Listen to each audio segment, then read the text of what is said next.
Living রুমটা অনেক ইউনিকভাবে আসলে ডেকোরেটেড করার জন্য চেষ্টা করেছে আর কি। এখানে লাইটিং থেকে শুরু করে অল এভরিথিং, মানে একটা যেন সুদিং এনভায়রনমেন্ট অনেক চমৎকারভাবে ডিজাইন করার চেষ্টা করেছি।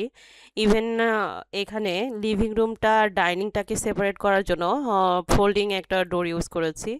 আর এখানে ডাইনিংয়ে ওপেন কিচেন রেখেছি আর কি, কারণ ক্লায়েন্টের চাহিদা ছিল।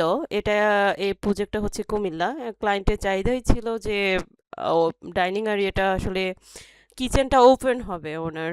তো দেখতে পাচ্ছেন আসলে আর কি অনেক চমৎকারভাবে ডিজাইনটা করেছি। তো আপনারা যদি চান এইরকম সুন্দর ইন্টেরিয়র ডিজাইন করে নিতে, তো স্ক্রিনে দেখতে পাচ্ছেন ফোন নাম্বার। তো আপনারা কন্ট্যাক্ট করতে পারেন বা আমাদের অফিসেও আসতে পারেন। এটা আসলে একটা গেস্ট বেসড রুম। দেখতে পাচ্ছেন এখানে লাইটিং থেকে শুরু করে অল এভরিথিং, ক্যাবিনেট, ডোর আর ম্যাটেরিয়ালস ডোরগুলো সবগুলোতে একই রকমই ইউজ করেছি। এটা হচ্ছে একটা চিলড্রেন বেডরুমে দেখতে পাচ্ছেন যে আসলে ক্যাবিনেট থেকে শুরু করে পড়ার জায়গা, তার চিলড্রেনদের তো রুম অন্যান্যদের থেকে আলাদা হয় আসলে। এটা হচ্ছে মাস্টার বেডরুম।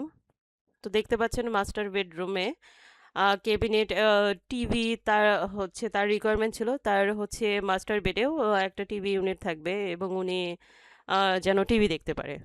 তো ধন্যবাদ সবাইকে। যদি এরকম সুন্দর ডিজাইন নিতে চান তো আমাদের সাথে কন্ট্যাক্ট করতে পারেন।